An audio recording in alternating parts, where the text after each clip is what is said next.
Aloha.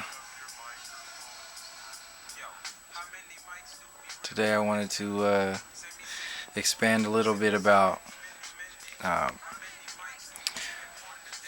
my perspectives on the Malcolm X and Martin Luther King time frames and how it relates to today and things going on today and things that have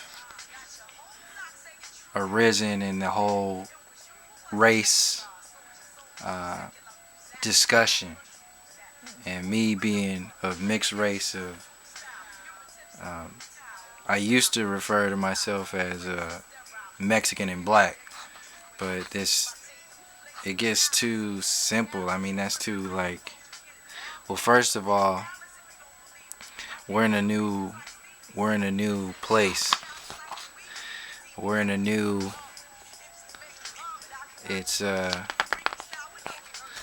we are identifying with our human expressions based upon our human expressions, not based upon lies, not based upon conditions, not based upon anything that has been installed as a program of control or illusion that gets put out on the mainstream political, all the scenes that are heavily focused on that contribute to the prison industrial and military industrial complex that has gripped the entire planet. So, being from Oakland and having a perspective of the Bay Area and the family here, it's very easy for the Bay Area folks and the Oakland folks to understand the the mixtures of an entire planet and understand your own humanity and understand your own culture, because it's still very alive around here. There's mixtures of all cultures of all over the world that gather in the Bay Area, and and we share it. There's no like holding down on a massive scale like it is in other places, because it's so fluid here. Everybody's kind of accepted in their ways, and we talk about stuff. This is why the Black Panthers were out here so active and strong, and mostly the stories about people don't talk about the Black Panthers or how active they were in the community. That was the thing that wasn't spoken upon, which was the biggest parts of stuff. But even these are all sub layers of bigger pictures that are going on too. The Black Panthers, Martin Luther King, Malcolm X. Um, but to get back on the topic of Martin Luther King and why he was so put out there and Malcolm X was not. So Martin Luther King, um, it was peculiar for them to come out with this Selma movie right now during all this stuff, and put it out there and make it big, and really look at the subconscious plots that are being played here and the stories that aren't being told here. Um, there's a there's a storyline that Martin Luther King was sharing, and a lot of it is circled around the nonviolence. And the other storyline that's being shared, or that was being shared, was Malcolm X, and he was on the other side. He was the violent person, or he could go. And these are all amplified to cause confusion and all this other stuff. This is not. None of the stories are as simple as one line one line explanations and one story, one version explanations. But that's what the news and the media thrives on. It thrives on a linear perspective on something, so it can emotionally attach you to whatever is going on, whatever the viewer is going on. And the subconscious attachments are the biggest focus that are within these magicians' um, little world of energy hoarding and storytelling. That's really what it is. It's subconscious storytelling and creating worlds, creating dreams, and filling spaces with dreams that wouldn't necessarily be. Like, imagine, like, pause the whole planet right now and say, what would your dreams be like if you weren't surrounded by any kind of electronics or any kind of stuff? Uh, Mostly like your job, like how we think of jobs. And sometimes we have dreams. We have dreams when we're at work. It's pretty jacked up. So when you have your dreams and you're in a space where you wouldn't even normally be there, it's a pretty big deal. It's a pretty big deal that's being played as not really important. But our dreams are very important. So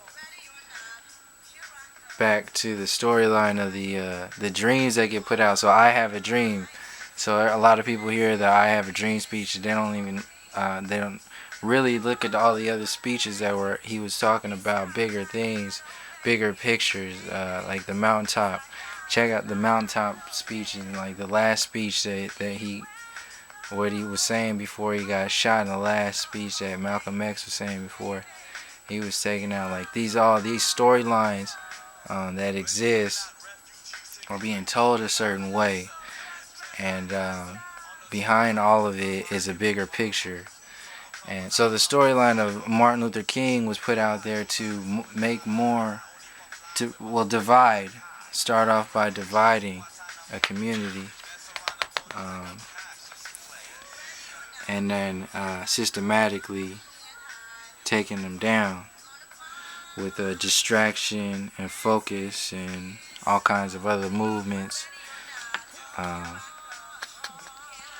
Anyway, I'm trying to get as close as possible to it, the nonviolence. So basically, Malcolm X was speaking from a perspective of no limitation. Malcolm X was talking about putting all the pieces together from a completely free platform, from a completely free human being, a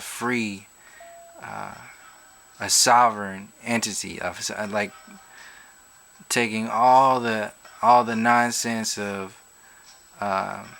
colonial presence, garbage presence and perspectives, and rebooting the system and saying, look, we are godly beings. We are gold. So as long as we keep hanging out with systems and programs and individuals who consider us as nothing more than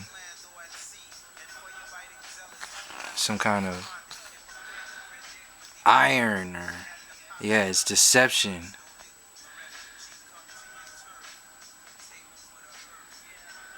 Yeah. And these deceiving perspectives get pushed through the television and the radios and our subconscious plots to divide and conquer and to create worlds without us even knowing it. And then we regurgitate that stuff within our own circles and then create a reality that we wouldn't even be privy to if it wasn't installed in the first place. So Selma coming out and they're talking about all these voting rights and all this other shit. that's not that's one of the big differences between Malcolm X and Martin Luther King. Like Malcolm X was bringing an empowered space of creating from the ground up an entire country, pretty much, or all options. All options were on the table. And then there was a civil rights groups, and Martin Luther King was put out there as the front man for that. But the civil rights groups were asking for things. They were asking for stuff that was within a system, still within a system of control. Asking to be human, asking to be considered something, asking for jobs, asking for this, asking for that, asking to be approved, asking for approval of some sort. And this is why the civil rights movement, and a lot of people say that integration was actually worse than it was before, because we forgot who we are and who we have been, and have submitted to a system of control and limitation that is geared towards just straight up slavery.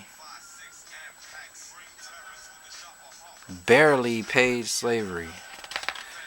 And these illusions continue to manifest in our worlds, even into our bodies. We carry this weight. We carry it around on us. And yeah, they're putting all these falsies out there, these camouflaged beings that are hiding bigger pictures. Like, so you only pay attention to this, we're not looking at the entire leaf. Like this whole thing. So basically, the main premise behind the going through the differences was to analyze, or at least take a moment to look at what happens when you ask for things from within a system, instead of empowering yourself to create those systems, or create whatever it is that is the entire world of that particular focus, whatever it is. So we're asking for freedom. We first have to start with finding out what we consider free, like freedom. Like what does this stuff mean? So if we have our definitions of freedom delivered to us by people who are gonna create that world, create that deception, to keep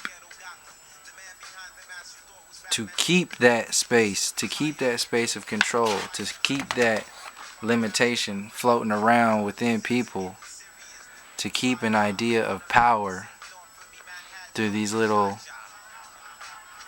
one of the big ones is the money magic going on. There it is. Focus. But looking at the smaller, all of the little details that are going on. So if you ask for something, they might give it to you, because that's only part of a story. Because the story is a lot bigger than that.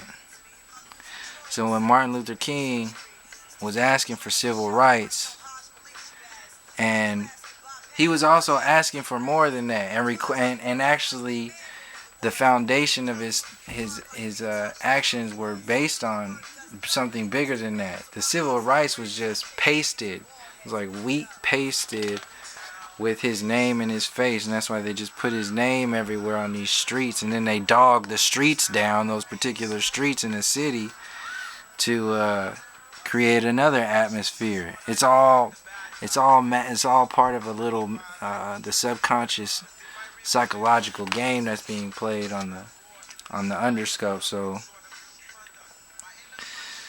yeah, there's definite layers of revolution. People like to throw that word around, revolution, but there's layers there. And the internal revolution, diving into that space and also seeing the reflection outside and also engaging that with the community, engaging it with the family is another part. It's a part of it. It's all a big circle. It's all part of it. And sometimes we work on our own. Sometimes we work with the community. But just focus on us expanding the picture at all times, and then relax, mix it up. So, until next time, peace and love.